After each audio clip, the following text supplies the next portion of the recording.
I accidentally touched a pin. The scene that suddenly appeared made me jump. Everyone around me stared at me like I was crazy. I could only force an awkward smile. I couldn't help touching the pin again. Golden wheat fields spread out before my eyes. I stood up and looked around. I really traveled through time. I looked excitedly into the distance. A shining futuristic city stood at the end of the fields. I started walking toward it. I suddenly crashed into a wall. The moment the pen fell from my hand, I was back in reality. I never left this room. A cute guy bent down to help me pick up the pin. No! My heart raced and I screamed without thinking. He froze in shock. I quickly wrapped the pin in gum wrapper and grabbed it fast. On the drive home with my dad, I kept staring at the pin in my hand. I wanted Dad to see that magical scene too, but nothing happened when he held it. I touched it again in disbelief. That world was right there. Dad thought I was playing a prank. He snatched the pin and shoved it in his pocket. Late at night while Dad was sleeping, I snuck into his room and stole the pin back. The familiar golden fields appeared again. I excitedly headed toward that future city.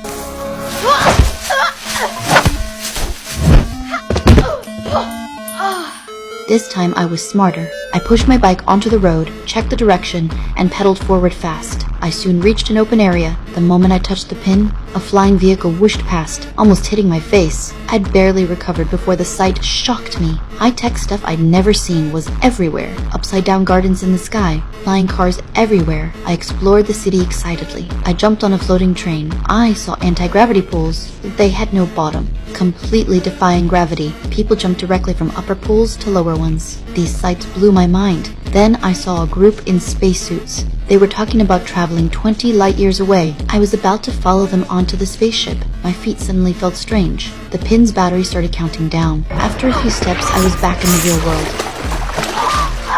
Now you run out of power! I got home and immediately opened my laptop, frantically searching for info about this pin. Finally found a shop that collects pins. Next day, I rushed to that store. The owner recognized the pin instantly. He said it was a pass to Tomorrowland, but he suddenly demanded to know who gave it to me. I really didn't know where the pin came from. I was about to leave. Two people pulled out toy guns and aimed at me.